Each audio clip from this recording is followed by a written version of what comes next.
قل بفضل الله وبرحمته فبذلك فليفرحوا هو خير مما يجمعون. لو انزلنا هذا القرآن على جبل لرأيته خاشعا متصدعا من خشية الله. اگر ہم اس قرآن کو کسی پہاڑ پر اتارتے تو دیکھتا کہ خوف الہی سے وہ پست ہو کر ٹکڑے ٹکڑے ہو جاتا۔ ہم ان مثالوں کو لوگوں کے سامنے بیان کرتے ہیں تاکہ وہ غور و فکر کریں۔ وہی اللہ ہے جس کے سوا کوئی معبود نہیں، چھپے کھلے کا جاننے والا، چھپے کھلے چھپے کا جاننے والا، مہربان اور رحم کرنے والا۔ پوچھئے آپ کے دل پر اس قرآن نے کتنی بجلیاں توڑی؟ اللہ کہتا ہے یہ پہاڑ پہ نازل ہوتا تو وہ خشیت الہی سے دبتا۔ آج ہمارا کیا حال ہے؟ بالکل اس کے برعکس۔ یہ بھی آج کا ایک فتنہ ہے کہ یہ قرآن ہمارے دل میں دراڑ نہیں ڈالتا۔ دیکھیے دراڑیں نہ ڈلیں تو پانی کیسے جائے گا اندر؟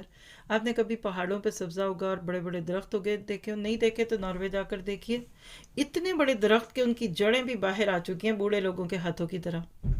تو پہاڑوں میں پودے لگ جاتے ہیں، تمہارے اس دل میں کیوں نہیں جا رہا قرآن کا پانی؟ کتنا سن چکے، آج 28واں پارہ بھی اللہ کی رحمت سے ہونے والا۔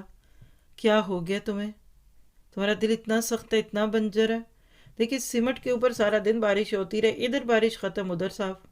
حالانکہ کریکس والی زمین پہ بارش پڑے گی تو 2-4 دن پانی رہے گا، پانی خشک ہوگا تو اندر سے چھوٹے چھوٹے پودے اور بوٹیاں نکل آئیں گی۔ پوچھئے اس دورہ قرآن کے پانی نے میرے دل میں سے کیا نکالا؟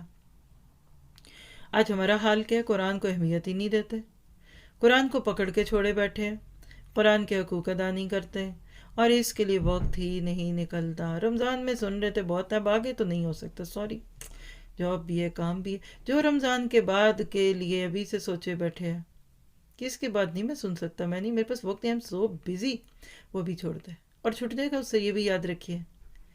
اسی طرح قرآن کے بعض حصے پر عمل کرنا اور بعض کو چھوڑ دینا۔ فَتُؤْمِنُونَ بِبَعْضِ الْكِتَابِ وَتَكْفُرُونَ بِبَعْضٍ، پہلے پارے کا فتنہ اسی کے بیس پہ تھا، ادھوری اطاعت کا فتنہ۔ کہاں وقت چلا؟ آپ دیکھیے ایک وقت تھا کہ پہاڑ لگ رہا تھا دورہ قرآن، آج اللہ نے چاہا تو آخری سیڑھیاں آ گئی ہیں۔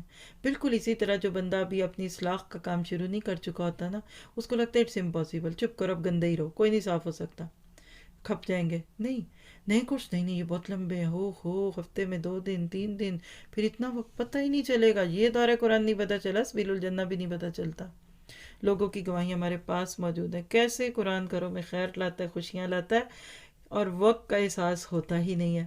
تو اپنے کل کو سامنے رکھیں گے تو صرف دنیا کے غموں میں نہیں پڑیں گے۔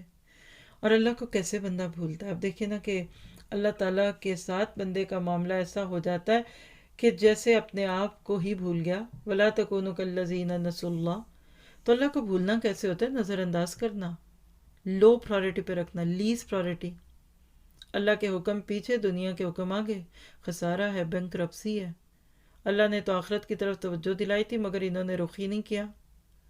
فَأَنْسَاهُمْ أَنفُسَهُمْ، بازار لگتا ہے اللہ ان کو بھولا، اللہ ان کو بھول جائے گا، نہیں، ذرا جملہ دیکھیے گا، فَأَنْسَاهُمْ أَنفُسَهُمْ، اللہ نے ان کو ان کی جانیں بھلا دیں۔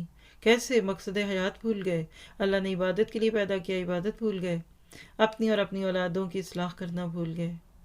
وہ کہتے ہیں نا کہ تو میرا نہیں بنتا اپنا تو بن، وہ اسی آیت پہ شعر ہے کہ جب بندہ اپنا نہیں ہوتا نا، جب اللہ کا نہیں بنتا نا تو اپنا بھی نہیں ہوتا، اور آخر شراب کباب میں چلا جاتا ہے۔